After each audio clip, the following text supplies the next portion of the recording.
할렐루야. 우리 수요예배에 오신 여러분들을 진심으로 환영합니다. 오늘 주어진 말씀 누가복음 19장 11절에서 27절, 열문화의 비유죠. 어떻게 보면 마태복음 25장에 나와 있는 달란트의 비유를 우리가 좀 더 익숙하게 알 수 있지만, 우리가 그렇다고 해서 마태복음에 나오는 달란트 비유와 또 누가복음에 나와 있는 열문화 비유를 너무나 똑같이 생각하지 않으셨으면 좋겠어요. 내가 달란트를 아니까 이 열문화도 분명히 비슷하겠다라고 할 수 있겠지만, 분명한 것은 예수님께서 한 번 들었던 비유의 그 많은 설교도, 수많은 메시지 가운데에서 분명히 반복해서 얘기할 수도 있고, 그 상황에 따라서도 비유를 약간 바꿔서 얘기할 수도 있지 않았을까 생각이 듭니다. 자, 그래서 오늘 저와 여러분이 나눈 말씀이 열문화 비유인데, 오늘 본문을 보게 되면 그 시작이 이렇게 말하고 있습니다. 그들은 하나님의 나라가 당장에 나타날 줄로 생각함이더라. 그러니까 이 비유를 지금 예수님께서 말하고 계시는 이 환경, 이 상황이 뭐냐면은 하나님의 나라가 당장에 나타날 거라는 거예요. 예수님께서 지금 예루살렘에 입성하는 시기입니다. 어떻게 보면 그 전에 이제 삭개오를 만나면서 천천히 하면서 예루살렘으로 향해 가는데, 예수님을 따르고 있는 무리와 여리고에서 예수 그리스도를 보기 위해 모여 있었던 무리를 다 말하고 있을 겁니다. 더 나아가서 3년 동안 함께 공생의 사역을 감당했던 제자들도 여기에 포함되어 있습니다. 자, 그래서 이들이 생각하는 건 뭐냐? 결국에 그 나라가 곧 나타날 것이라고 생각했습니다. 혁명이라고 생각했어요. 예수님이 예루살렘에 입성함과 동시에 어떠한 큰 개혁과 혁명, 어쩌면 쿠데타 같은 것이 일어나지 않을까라는, 그러므로 우리가 로마의 속국에서 벗어나서 다시 다윗의 왕조가 세워질 것 같은 그러한 기대를 갖고 있는 자들이 있었습니다. 또 어떤 사람들은 예루살렘이 회복되어지는, 예루살렘을 통해서 그 나라의, 이 하나님의 나라의 주된 역할을 감당하는 도시로 변모되지 않을까라는 기대감을 가졌습니다. 예수님께서 보여주신 능력과 또 지나가시면서 함께했던 그 모든 모습들을 볼 때 충분히 그러실 수 있었거든요. 그래서 지금 이들의 마음들은 하나님의 나라가 당장에 나타날 것 같은 기대감을 갖고 있었습니다. 그러므로 예수님께서 마지막에 예루살렘 입성은 자신의 보좌를 탈취하고자 또한 혁명을 일으키기 위해서 예루살렘으로 돌아가는 것이 아니라는 것을 말씀하시기 위해서 오늘 이 비유를 들고 있습니다.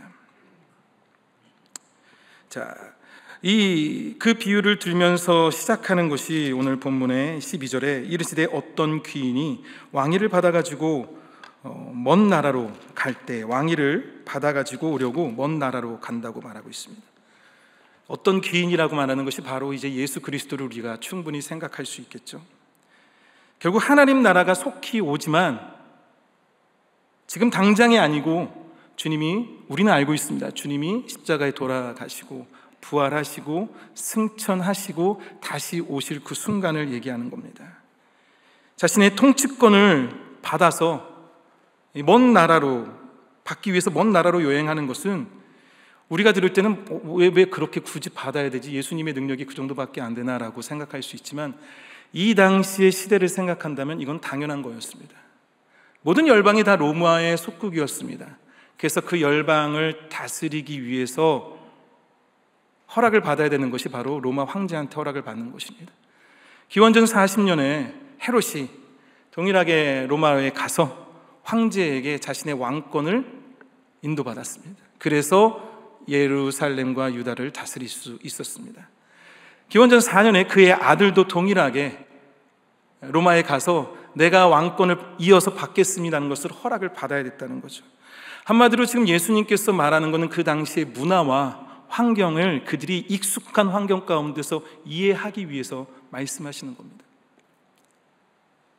예수님이, 그 주인이 어딘가를 가서 그 왕권을 갖고 다시 오는 그 순간을 그들은 충분히 이해할 수 있는 비유였습니다.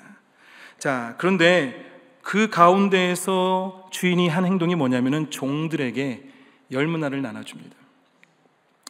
그러니까 10명의 종에게 한 문화씩 나눠주는 거예요. 여기서 이제 마태복음과 차이가 있겠죠. 문화는 상당히 그래도 비싼 값에 속합니다. 한 문화가 100일치, 일꾼의 100일치 사기입니다. 근데 이제 달란트는 거기에 60배죠. 한 달란트가 거기에 60배죠. 그러니까 달란트는 더 큰 이지만 오늘 이 문화의 비율을 보게 되면 한 사람당 동일하게 한 문화씩 주고 있는 것을 보게 됩니다. 그러면서 그들에게 말합니다. 내가 다시 올 때 주어진 문화를 가지고 계속적으로 올 때까지 그것을 사용하고 운용하라고 말하고 있어요. 어떤 버전을 보니까 그걸 비즈니스라고도 표현하기도 합니다. 또 어떤 데는 보면은 그것을 관리처럼 해서 그것을 계속 사용해야 된다고 얘기하고 있습니다. 자, 결국에 뭐냐? 문화를 주고 그 문화를 갖고 너희들이 그냥 기다리는 것이 아니라 그 준 문화를 갖고 사용해서 그 문화가 계속적으로 움직일 수 있도록 그 문화를 통해서 계속 융통이 되고 움직이고 활성하게 그 문화가 움직일 수 있게 해달라고 말하는 겁니다. 자, 그런데 여기서 우리가 놓치지 말아야 될 것이 그러고 주인이 오는 것이 아니라 그러는 가운데 그 당시에 그 주인에 대한 불만을 갖고 있는 사람이 있다는 것을, 그 무리가 있다는 것을 말하고 있습니다. 14절을 보게 되면 그런데 그 백성이 그를 미워하여 사자를 뒤로 보내어 이르되 우리는 이 사람이 우리의 왕됨을 원하지 아니하이다 하였더라 라고 말하고 있죠. 이것이 기원전 4년에 헤롯의 아들이 왕권을 얻기 위해서 로마로 방문했을 때 그 아들이 아켈라오거든요. 그런데 이 로마를 찾아서 나아갈 때 자신에게 왕위 계승권이 있음을 주장합니다. 근데 아켈라오라는 그 사람이 상당히 안 좋았나 봐요. 그래서 많은 사람들이 한 50인 되는 사람 유대인들이 사절을 보냅니다. 이 사람은 왕이 되면 안 됩니다. 반대하기 위해서 사절단을 로마로 보냈다는 거죠. 충분히 이해할 수 있는, 그들이 들었을 때 그 환경을 그리고 그 배경을 충분히 이해할 수 있는 시대였습니다. 예수님 시대의 중동 지역에는 불안정한 시대였습니다. 어떤 안정된 정치가 없었습니다. 순간순간 왕권이 바뀌기도 하고 순간순간 전쟁이 일어나기도 합니다. 정치적 과도기로서 로마가 말만 하면 어떤 것들인지 무조건 변화되어 버리는 그런 시대였습니다. 물론 지금도 그럴 수 있겠지만 그러기에 주인이 올 것이라는 확신이 들지 않을 수도 있다는 거죠. 무조건 주인이 온다가 아니라 지금 보니까 주인이 오기 전에 이것을 반대하는 세력이 그쪽에 갔다고 하니까 분명히 주인이 오지 않을 수도 있는, 아니면 더 나아가서 주인이 지금 그만큼의 영향력을 갖고 있을지, 아니면 그 반대하는 세력이 많기 때문에 우리가 과연 주인이 다시 오실지, 아니면 왕권을 갖고 올지 의문이 생길 수도 있다는 거죠. 자, 그렇게 배경 가운데서 시간이 지나고 이제는 주인이 왕권을 가지고 그 어떠한 반대 세력에도, 그 어떠한 반대도 물리치고 그 왕권을 가지고 오십니다. 왕위를 받아가지고 돌아오는데 이제 주인이 길을 떠나기 전에 종들에게 자신이 자리를 비운 사이에 이 불확실한 그리고 불안정한 시기 가운데에서도 공개적으로 주인의 뜻을 따르면서 얼마나 주인이 준 문화를 갖고 사용해왔는지를, 그 결과를 듣기 위해서 종들을 부릅니다. 그의 명령에 얼마나 순종했는지 점검하고 싶어 합니다. 그리고 종들을 불러서 어떻게 운영했는지 물어봅니다. 자, 한 종이 얘기하죠. 이거를 잘 사용해서 열문화를 만들었습니다. 착한 종이여, 내가 지극히 작은 것에 충성하였으니 라고 얘기하죠. 근데 이게 충성이라는 단어도 포함되지만 원어를 보게 되면 좀 더 페이스풀, 신실하다는 의미를 갖고 있습니다.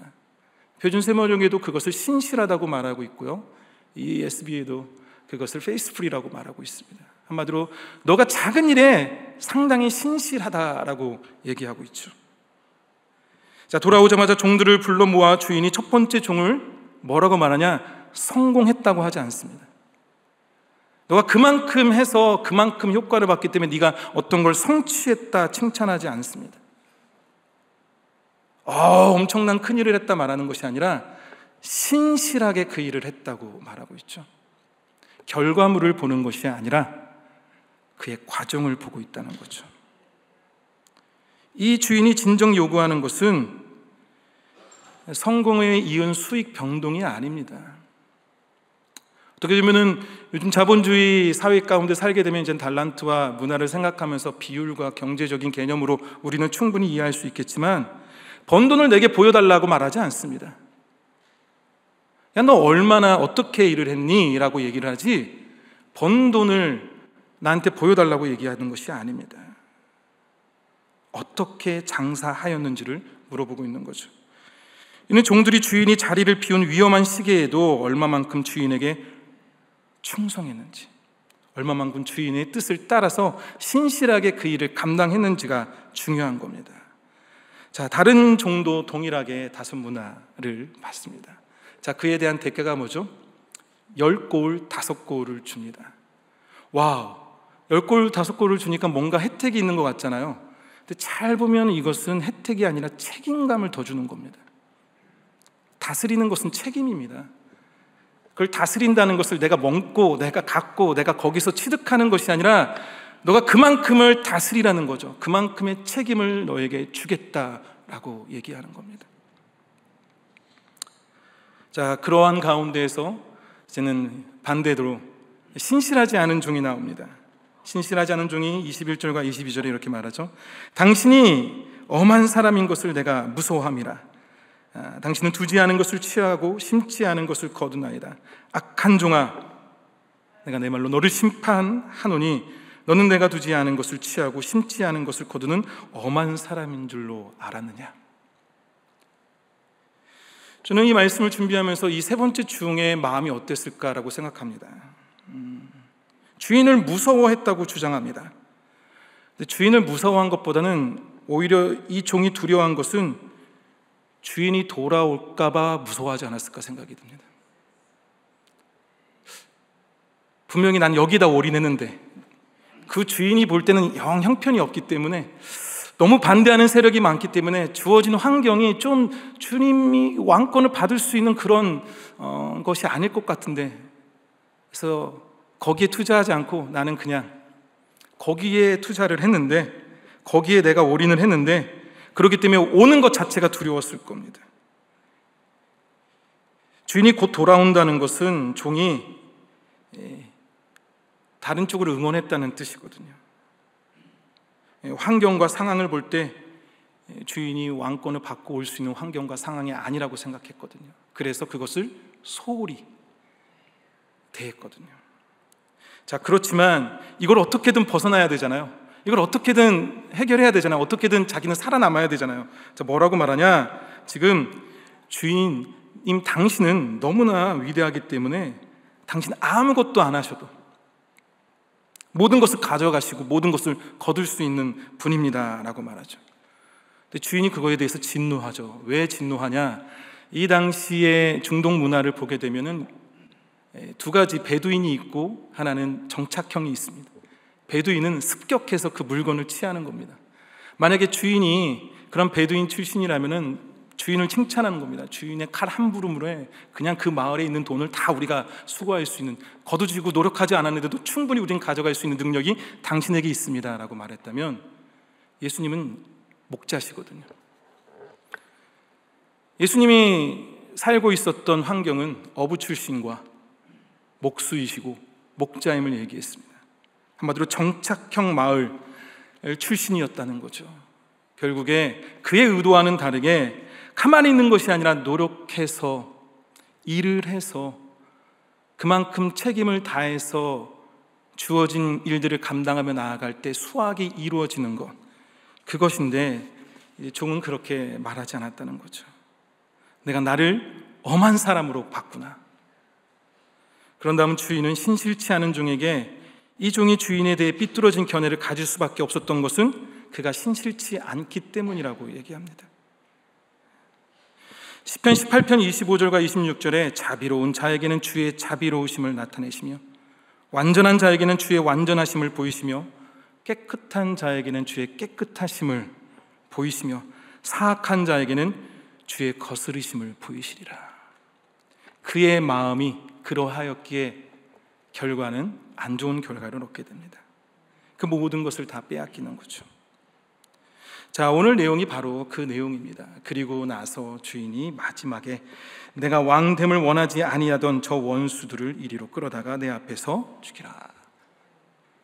마지막 심판을 얘기하는 거죠. 자, 주님이 다시 오실 때 그때까지 믿는 우리들이 어떻게 살아가야 되는지를 얘기하고 있는 비유입니다. 쉽게 생각한다면 그렇기 때문에 우리는 열심히 살아야 되겠다라고 말할 수 있지만 좀 더 우리가 깊이 들어가 봤으면 좋겠어요. 왜냐? 그렇게 살아가기에 우리가 살고 있는 환경은 녹록지 않거든요. 분명히 그것을 표현하고 있습니다. 왕권을 받으러 가야 하는 그 길 가운데 그 왕권이 그가 왕이 되지 않기를 원하는 세력들이 있어서 그것을 반대하는 세력도 있고 그것을 좋아하지 않는 세력들도 있었다는 거죠. 자, 그렇지만 그럼에도 불구하고 신실하라고 말합니다. 여러분에게 물어보겠습니다. 신실한 게 뭡니까? 신실하다는 것이 뭡니까? 신실하게, 작은 일에 신실하라는 것이 뭘까요? 우리가 기도하면 됩니다. 믿음을 생활을 잘하면 됩니다. 예배 열심히 드리면 됩니다. 우리 답을 알고 있어요. 근데 그게 아니라 진짜 작은 일에 신실하다는 것이 뭘까요? 확실한 것은 내가 그리스도를 닮아가는 삶입니다. 아멘? 내가 그리스도를 닮아가는 삶이 신실한 자입니다. 왜냐? 나에게 목적이 있고 내가 바라봐야 될 영향력을 주어주는 본이 계시고 또 말씀을 통해서 그분이 우리에게 말씀하신 메시지가 있기 때문에, 그리고 그분이 우리 이 땅에 오셔서 보여주신 것이 있기 때문에 우린 그것을 따라가야 되고 닮아가야 됩니다. 그것이 어떻게 보면 신실함입니다.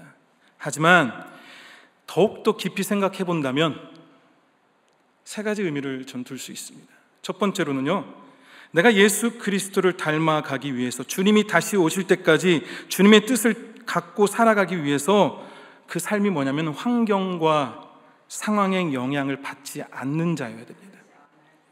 환경과 상황에 영향을 받지 말아야 합니다. 이 이야기에서 가장 어두운 부분은 누구냐? 이 사람을 왕으로 원하지 않는 시민들입니다. 이 주인을 왕으로 원하지 않는 시민들이 그 결과가 어떻게 될지를 알고 있죠. 그리고 그러한 환경 속에서 왕이 오심을 준비하거나 두 마음을 품으면서 준비하지 않고 문화를 잘 운영하지 못한, 신실하지 못한 자들이 그 다음일 것입니다. 결국에 환경에 그들은 따르질 못했다는 거죠. 그들의 환경과 상황 가운데. 제가 2년간 애리조나 투싼에 살았습니다. 거기는 골프 치기가 상당히 좋습니다. 거기는 PGA에서 이렇게 우승을 한 타이거 우즈가 우승한 곳이 또 있고 하여튼간 인기가 많습니다. 그리고 워낙 저렴합니다. 한 홀을 다 전체 홀을 도는데 여름에는 25불입니다. 그래서 저는 잘 모르지만 이분들이 말합니다. 여름에 골프 치기 좋은 날이시래요. 근데 아세요? 투싼은 여름이 100도입니다. 근데 너무 치기 좋은 날이래요. 어떤 분은 2번을 하세요. 50불이면 2번을 하니까. 자, 이분은 어느 날이라도 골프 치기 좋은 날입니다. 추워도 시원한 날이라는 거예요. 구름 끼면 날씨가 그냥 한마디로 골프 좋아하는 사람은 어떤 날이든 골프 치기 좋은 날이라는 거죠. 축구 좋아하는 사람은 어떤 날이든 축구 좋아합니다. 내가 좋아하는 것이 있으면 어떤 환경도 구애받지 않는 것이 우리입니다. 그런데 우리는 왜 신앙생활을 하면서 왜 주님이 믿기가 힘든 시대라고 계속 말하는지 모르겠어요. 유튜브를 보면서, 뉴스를 보면서, 신문을 보면서, 그리고 기독교 책을 보면서 심각한 세대입니다. 예수님 믿기 정말 어려운 세대입니다. 한국 교회가 지금 반토막 났습니다. 이런 위협적인, 그러면서 그런 것들을 계속적으로 얘기합니다. 그런데 저는 생각이 들어요. 왜 그것이 중요한 건가?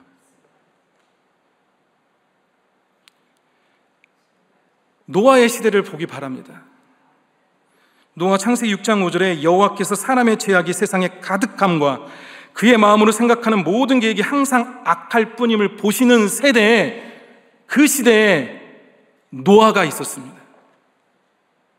노아는 의인이요 당대의 완전한 자라. 그는 하나님과 동행하였습니다. 아브라함의 때를 보세요. 아브라함의 때는 누구도 하나님의 존재를 모르는 시대였습니다. 그럼에도 불구하고 아브라함은 하나님의 음성을 듣고 너로 인해서 너의 축복을 통해서 모든 민족에게 그 축복이 갈 것이라고 말씀을 들었습니다. 하나님을 모르는 그 시대에도 신실한 자는 신실했다는 사실입니다. 초대교회를 볼까요? 교회에 다니는 사람이 퍼센트율이 얼마나 될까요? 초대교회. 지난번에 제가 말씀드렸잖아요. 1.5%도 안 됐다고 초대에. 그럼에도 불구하고 신실한 자가 있었다는 거죠. 모든 성경에 있는 환경들을 볼 때 지금 저와 여러분이 살고 있는 시대랑 비교할 때 어느 때가 더 믿기 좋을 때입니까? 어느 때가 더 우리 아이들이 그리스도를 믿고 저와 여러분이 신실하게 살아갈 수 있는 환경입니까? 없습니다. 천국 가야죠. 그런데 우리는 이상하게 거기에 타협을 합니다. 마치 오늘은 골프 치기 좋은 날이 아니야. 오늘은 예배 가기 좋은 날이 아니야. 오늘은 내가 이해하기 좋은 날이 아니야.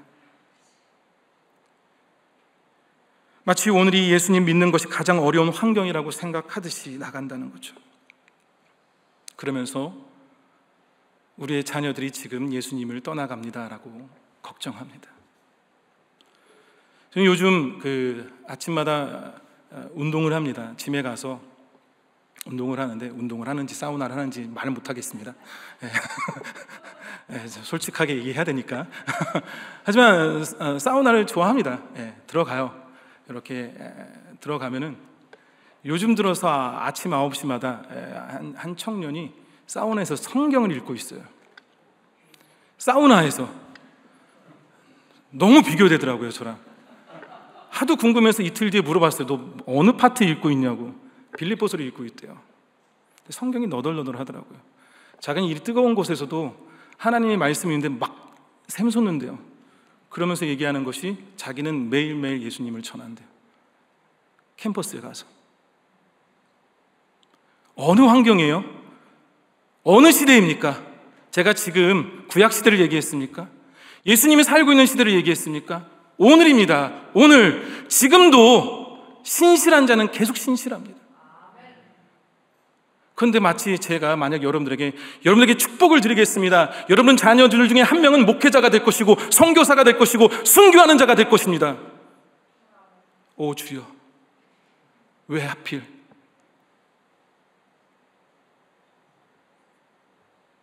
그게 축복이 아니라고 생각하는 이 마음 가운데 어떻게 우리가 신실하게 살아갈 수 있겠습니까? 저와 여러분이 환경을 탓하지 않아야 됩니다. 주어진 상황을 탓하지 말아야 됩니다. 주어진 상황에 핍박과 박해가 있는 것에 대해서 두려워하지 말아야 됩니다. 그것은 늘 있었습니다.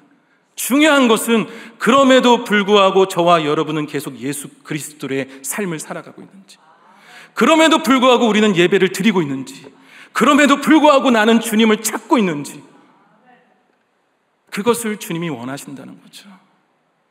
두 번째로 볼 것은요, 성과가 아닌 기쁨을 누리는 삶을 살아야 됩니다. 기쁨은 성령 충만과 연결이 됩니다. 하지만 일 중심은요, 기쁨을 배제합니다.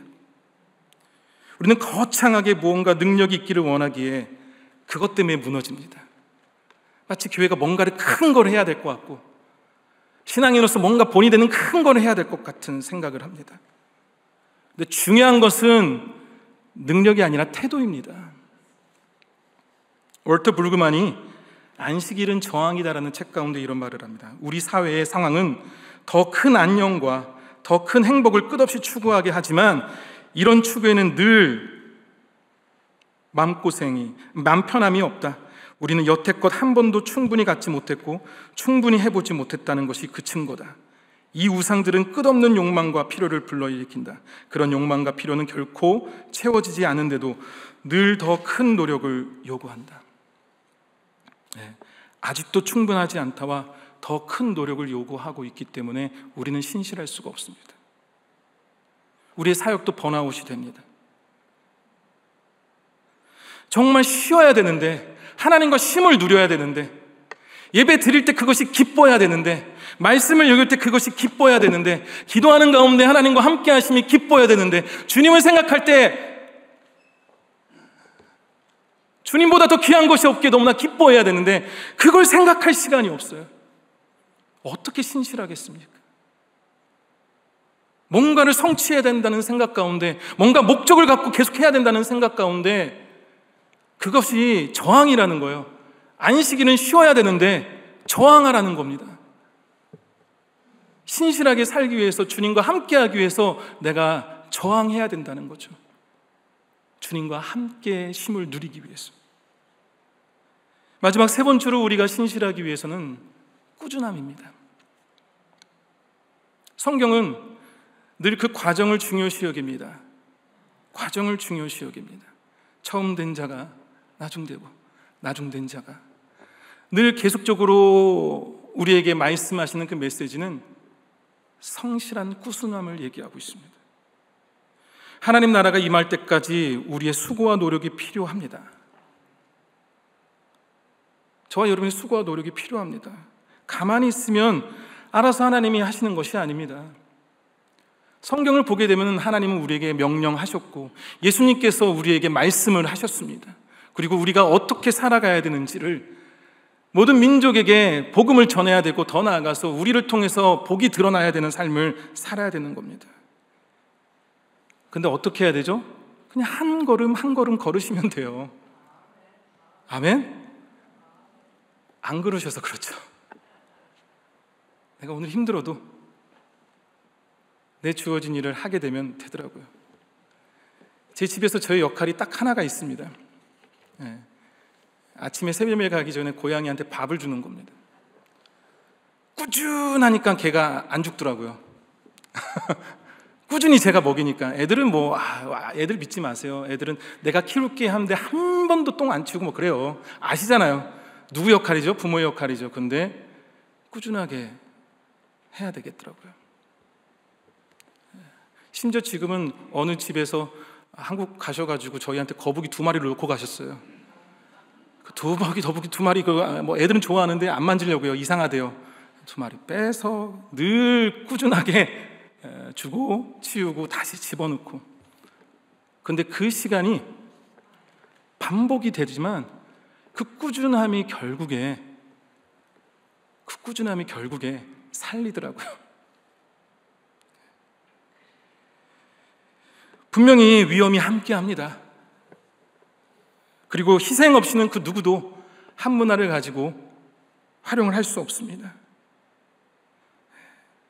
이 세 번째 종도 분명히 조심스러워하고 두려움을 갖고 있었지만 위험을 무릅쓰지 않았기 때문에, 그의 흔들리는 환경 때문에, 그리고 그가 진짜 신실하게 나가지 않았기 때문에, 하나님과 그 주인을 신뢰하지 못했기 때문에 그 종은 결국에 그 문화를 사용하지 않음을 보게 됩니다. 결론을 짓겠습니다. 마더 테레사라는 유명한 수녀가 있죠. 어떤 글을 읽었는데 영국의 한 언론이 마더 테레사한테 이런 말을 했습니다. 캘커타 거리에서 죽어가는 사람들이 너무 많은데 이들의 필요를 다 채울 수 없지 않습니까? 그런데 어떻게 계속 이 일을 해왔습니까? 하면서도 계속 굶어 죽어가고 힘들어하는 사람을 계속 볼 텐데 어떻게 계속 그 일을 할 수 있습니까? 라고 물어봤을 때 테레사 수녀가 이렇게 대답했다고 합니다. 나는 성공하라는 명령을 받지 않았습니다. 내가 받은 명령은 신실하라입니다. 여러분, 예수 그리스도를 왜 믿으십니까? 그리스도가 이 땅에 오셔서 저와 여러분에게 보여주신 것이 무엇입니까? 성취하라, 많은 것을 크게 되라, 위대해져라. 아닌 것 같아요. 뭐냐면 분명한 것은 계속적으로 맡겨준 그것을 감당해라입니다. 저와 여러분이 주어진 삶 가운데 환경을 탓하지 않으시기 바랍니다. 여러분들의 직장이 바쁨으로 인해서 주님을 놓치지 마시기 바랍니다. 여러분들의 자녀들이 지금 학교에서 배우는 수업 때문에, 그 분위기 때문에, 그 환경 때문에, 그리고 대학을 가야 되는 어떤 그런 것 때문에 하나님을 놓치는 것을 여기 있는 것처럼 그렇게 신실되게 가지 못하는 것을 여러분들 저항하세요. 여러분들이 삶 가운데에서 관계 때문에, 여러 가지 때문에 교회를 못 오게 하는 것들 다 저항하세요. 기도하셔야 될 땐 기도해야 되고, 예배 드리셔야 할 때 예배 드려야 되고요.